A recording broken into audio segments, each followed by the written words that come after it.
மாதம் மாதம் நம்ம மிச்சப்படுத்தி சேர்த்து வைக்கிற ரூ. 500 கூட கொஞ்சம் டைம் கொடுத்தீங்கன்னா லட்சக்கணக்கில் மாறும்னு சொன்னால் நீங்கள் கேட்க மாட்டிங்களா? இது பணக்காரன் ஆகிறதுக்கான ஸ்கீம் இல்லை, ரிஸ்க்குன்னு பயப்படுற விஷயமும் இல்லை. ஒரு சிம்பிள் ஹேபிட், ஒரு சிம்பிள் சிஸ்டம். இந்த வீடியோவில் அதை ரொம்ப ஈஸியாக ஸ்டெப் பை ஸ்டெப் பார்க்கலாம் வாங்க. வெல்கம் டு நம்ம வீட்டு சேவிங்ஸ். இன்றைக்கி நம்ம எஸ்ஐபியை பற்றி பார்க்க போகிறோம். SIP systematic investment plan. ஒவ்வொரு மாதமும் ஒரே டேட்டில் ஒரு ஃபிக்ஸ்ட் அமௌண்ட் மியூச்சுவல் ஃபண்டில் இன்வெஸ்ட்மெண்ட் பண்ணுறது. ஆர்டி மாதிரி, ஆனால் இது பேங்க் இல்லாமல் மார்க்கெட்டில் பண்ணக்கூடிய விஷயம். எனக்கு எதுக்கு எஸ்ஐபி அப்படின்னு யோசிக்கிறீங்கன்னா, இது பணக்காரங்க ஆகிறதுக்கு இல்லை, ஃப்யூச்சரில் பணம் ரெடியாக இருக்கிறதுக்கு. ஒரு எக்ஸாம்பிளுக்கு, உங்கள் குழந்தையோட ஹையர் எஜுகேஷனுக்காக கூட இருக்கலாம், கல்யாணத்துக்காக கூட இருக்கலாம், நம்மளோட ரிட்டையர்மெண்ட் பர்பஸ்க்காக கூட இருக்கலாம், இல்லை ஒரு எமர்ஜென்சி பேக்கப்புக்காக கூட நம்ம இதை ஸ்டார்ட் பண்ணலாம். உங்களுக்கு டெய்லியும் வெளியில் டீ குடிக்கிற பழக்கம் இருக்கா?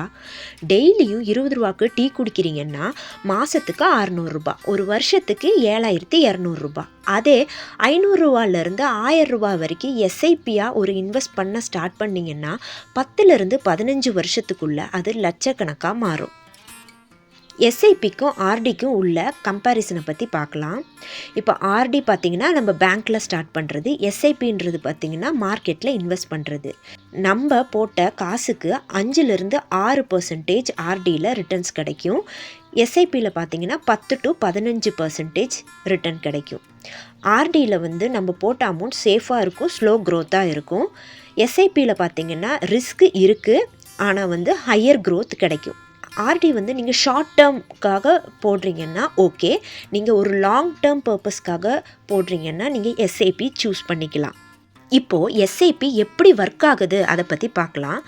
மார்க்கெட்டு மேலேயும் கீழேயும் போயிட்டு அப்ஸ் அண்ட் டவுன்ஸ் இருக்க தான் செய்யும். எஸ்ஐபியில் உங்களுக்கு ஒரு அட்வான்டேஜ் என்ன அப்படின்னா, ப்ரைஸ் ஹையாக இருக்கும்போது நீங்கள் கம்மியான யூனிட்ஸை பர்ச்சேஸ் பண்ணுவீங்க. இதே லோவாக போகும்போது யூனிட்ஸ் அதே அமௌண்ட்டுக்கு நிறைய வாங்குவீங்க.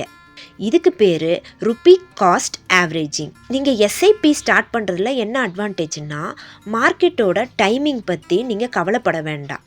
ரெகுலராக மாதம் இன்வெஸ்ட் பண்ணுறதே உங்களுக்கு பெஸ்ட்டு ரிசல்ட்டை கொடுக்கும். இப்போது லம்சமாக போடுற அமௌண்ட்டுக்கும் எஸ்ஐபிக்கும் உள்ள வித்தியாசத்தை பார்க்கலாம். இப்போ லம்சமாக நம்மக்கிட்ட 1 லட்ச ரூபாய் இருக்குது அப்படின்போது அதை நம்ம மியூச்சுவல் ஃபண்டில் போடுறோம். இப்போ மார்க்கெட் டவுன் ஆயிடுச்சுன்னா நம்மளுக்கு டென்ஷன் தான் வரும். இதே எஸ்ஐபின் போது மாதம் 500 ரூபாயிலேருந்து நம்மளுக்கு இஷ்டப்பட்ட அமௌண்ட்டு, ஒரு மாதம் 5000 ரூபாய் போடுறோம் அப்படின்னா, மார்க்கெட்டு டவுன் ஆச்சு அப்படின்னா கூட அந்த 5000 ரூபாய்க்கு நிறைய யூனிட்ஸ் நம்ம பர்ச்சேஸ் பண்ணிக்கலாம். மார்க்கெட்டு மேலே போகும்போது அதே 5000 ரூபாய்க்கு கம்மியான யூனிட்ஸ் நம்ம பர்ச்சேஸ் பண்ணிக்குவோம். இதனால் ரிஸ்க்கு அப்படின்றது ஸ்ப்ரெட் ஆகும், ஆவரேஜாக தான் இருக்கும் தவிர நம்ம ஒரேடியாக லோவும் ஆக மாட்டோம், ஒரேடியாக ஹைக்கும் போக மாட்டோம். சேலரி மந்த்லி சேலரி வாங்குகிற பீப்புளுக்கு எஸ்ஐபி தான் பெஸ்ட்டு. இப்போது ஒரு எக்ஸாம்பிளுக்கு மாதம் 2000 ரூபாய் எஸ்ஐபியில் போடுறோம், 15 வருஷத்துக்கு டென்யூர் டைம் நம்ம வச்சுக்கலாம். இப்போ நம்ம டோட்டலாக இன்வெஸ்ட் பண்ணது பார்த்திங்கன்னா 3.6 lakhs. அதோட ஆவரேஜ் வேல்யூ பார்த்திங்கன்னா அப்ராக்சிமேட்டாக 7 to 9 லட்சம் ரூபாய் இருக்கும். இப்போ மாதம் 5000 ரூபா ஒரு மாதத்துக்கு எஸ்ஐபி போடுறீங்க அப்படின்னா 20 வருஷத்துக்கு வச்சுக்கலாம். அப்போது நீங்கள் டோட்டலாக இன்வெஸ்ட் பண்ண அமௌண்ட் பார்த்திங்கன்னா 12 லட்சம் ரூபாய் இருக்கும். அந்த 20 வருஷம் முடியும் போது அந்த 12 லட்சம் ரூபாய்க்கான மதிப்பு பார்த்திங்கன்னா 30 to 40 லட்சமாக இருக்கும். இது மார்க்கெட்டோட பெர்ஃபார்மன்ஸை பொறுத்து மாறுபடும். இப்போ எஸ்ஐபி ஸ்டார்ட் பண்ணுறதுக்கு ஒரு கரெக்டான ஏஜ் எது அப்படின்னு பார்த்திங்கன்னா இப்போ தான். இப்போ உங்களுக்கு ஒரு 20 வயசு இருக்குது அப்படின்னா கண்ணை மூடிட்டு ஸ்டார்ட் பண்ணலாம். 30 வயசு அப்படின்னா கண்டிப்பாக நீங்கள் ஸ்டார்ட் பண்ணியிருக்கணும். இப்போ 40 வயசு, அரௌண்ட் 40 வயசில் இருக்கீங்க அப்படின்னா இப்போ கூட ஸ்டார்ட் பண்ணலாம், ஒன்றும் தப்பில்லை. இதே 50 வயசில் ஸ்டார்ட் பண்ணணும்னு நினைக்கிறீங்கன்னா நீங்கள் கரெக்டான சேஃபான ஃபண்டை சூஸ் பண்ணி அதில் போடணும். ஸ்டார்ட் பண்ணாமல் இருக்கிறத விட லேட்டாக ஸ்டார்ட் பண்ணுறது பெட்டர் தான். எஸ்ஐபி ஸ்டார்ட் பண்ண ஸ்டெப் பை ஸ்டெப் ப்ராசஸ் பார்க்கலாம். உங்களுக்கு பேன் கார்டு இருக்கணும், ஒரு பேங்க் அக்கௌண்ட் இருக்கணும். இப்போ மியூச்சுவல் ஃபண்டு ஆப்பு கூட நீங்கள் வச்சுக்கலாம். இல்லைன்னா எல்லா பேங்க்ஸ்லேயுமே எஸ்ஐபி ஸ்டார்ட் பண்ணுறதுக்கான அதிலே ஆப்லேயே ஒரு ஆப்ஷன் வச்சுருக்காங்க. நீங்கள் நிறைய இப்போ ஆப்ஸ் வருது, அது கூட பெஸ்ட்டாக எது ட்ரஸ்டபிள்னு பார்த்து நீங்கள் அதை கூட டவுன்லோட் பண்ணி வச்சுக்கலாம். இப்போது ஸ்டார்டிங்கில் ரூ. 500லேருந்து ஆரம்பிங்க. உங்களுக்கு எஸ்ஐபினா என்னன்னே புரியாத பட்சத்தில் நீங்கள் ரூ. 500 போட்டு 2-3 மாதம் அதை நீங்கள் மானிட்டர் பண்ணும்போதே உங்களுக்கு தெரிய வந்துடும். அதனால் ரூ. 500 ஸ்டார்ட் பண்ணுங்கள்.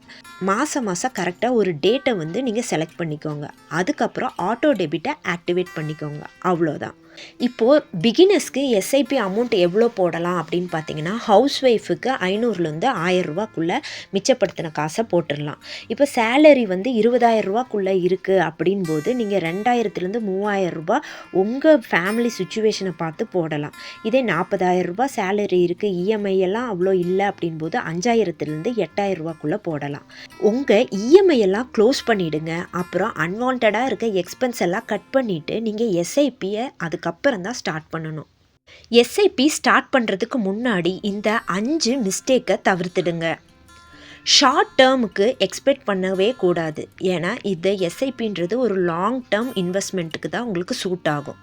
அடுத்தது என்னன்னு பார்த்தீங்கன்னா, மார்க்கெட் டவுன் ஆனதுக்கப்புறம் ஸ்டாப் பண்ணிடக்கூடாது. ஐயோ நம்ம போட்ட காசு கம்மி ஆயிடுச்சே அப்படின்ட்டு அங்கே ஸ்டாப் பண்ணுறது உங்களுக்கு லாஸை தான் தரும். இப்போது இன்னொரு மிஸ்டேக் என்னன்னு பார்த்தீங்கன்னா, ஒரு ஃப்ரெண்டு வந்து ஒரு ஃபண்டை சொல்கிறாங்கன்னா அதை பிளைண்டாக அப்படியே ஃபாலோ பண்ணுறது. நீங்கள் நல்லா ரெஃபரன்ஸ் பண்ணி உங்களுக்கு எது பெஸ்ட்டுன்னு பார்த்ததுக்கப்புறம் தான் அந்த ஃபண்டில் தான் இன்வெஸ்ட் பண்ணணும். இஎம்ஐ நிறைய ஓவர்லோடாக இருக்கும்போது எஸ்ஐபியும் கூட சேர்ந்து ஸ்டார்ட் பண்ணுறது, இதுவும் ஒரு மிஸ்டேக் தான். ஆல்ரெடி இஎம்ஐ டென்ஷன் போய்கிட்டு இருக்கும்போது எஸ்ஐபி வந்து ஒரு பேர்டனாக தான் நம்மளுக்கு தெரியும். ஸோ இஎம்ஐயை ஓரளவுக்கு கம்மி பண்ணிவிடுங்க. எஸ்ஐபி ஃப்ரீயாக ஆரம்பிக்க முடியும், மாதம் கரெக்டாக அது ஃப்ளோவில் போகும் அப்படின்போது மட்டும் எஸ்ஐபி ஸ்டார்ட் பண்ணுங்கள். கடைசி மிஸ்டேக் என்னென்னு பார்த்தீங்கன்னா, ஒரு வருஷத்துலேயே நம்ம பணக்காரம் ஆயிடணும் அப்படின்னு சொல்லி நினைக்கிறது. இது வந்து இந்த படத்தில் பார்க்குற மாதிரி ஒரே பாட்டில் பணக்காரம் ஆகிற கதை கிடையாது. இது லாங் டேர்ம் இன்வெஸ்ட்மெண்ட். நீங்கள் டிசிப்ளினாக மாதம் போடுற சிறுக சேமிக்கிற காசு ஒரு நாள் உங்களுக்கு ஒரு பெரிய அமௌண்ட்டான சேவிங்ஸாக வந்து நிற்கும். அதுதான் இந்த எஸ்ஐபி. எஸ்ஐபியோட ஒரு கோல்டன் ரூலே என்னன்னு பார்த்தீங்கன்னா, டிசிப்ளின், டைம், அப்புறம் பேஷன்ஸ். ஒரு சின்ன அமௌண்ட்டு தான் மாதம் ஒரு லாங் டேர்முக்கு பொறுமையாக அந்த டென்யூர் பீரியட் முடிகிற வரைக்கும் நீங்கள் சேர்த்து வைக்கும்போது தான் உங்களுக்கு ஒரு பெரிய ரிசல்ட்டே கிடைக்கும். எஸ்ஐபி பற்றின பேசிக்கான எக்ஸ்ப்ளனேஷன் இந்த வீடியோவில் பார்த்தோம். உங்களுக்கு ஏதாவது டவுட் இருக்குன்னா கமெண்ட் செக்ஷனில் கேளுங்க. வேறு எதை பற்றியாவது தெரிஞ்சுக்கணும் அப்படின்னாலும் நீங்கள் அதை கமெண்ட் செக்ஷனில் சஜஸ்ட் பண்ணுங்கள். நம்ம அதை பற்றியும் ஒரு வீடியோ போட்டுடலாம். ஃபேமிலியில் ஒருத்தர் மட்டும் இன்வெஸ்ட்மெண்ட் சேவிங்ஸ்னு இந்த வீடியோஸ் பார்த்து கொஞ்சம் நாலேஜை தெரிஞ்சுக்கிட்டால் மட்டும் போதாது. ஃபுல் ஃபேமிலிக்கும் அந்த நாலேஜ் இருக்கும்போது தான் ஒரு டீம் ஒர்க்காக நம்ம சேர்த்து வைக்கவும் முடியும், இன்வெஸ்ட் பண்ணவும் முடியும், நம்ம ரிச் ஆகவும் முடியும். ஸோ ஃபேமிலியாக சேர்ந்து நம்ம வீட்டு சேவிங்ஸ் சேனலை சப்ஸ்கிரைப் பண்ணி வச்சுக்கோங்க. நம்ம வீட்டு பணம் வளரட்டும். தேங்க்யூ ஃபார் வாட்சிங்.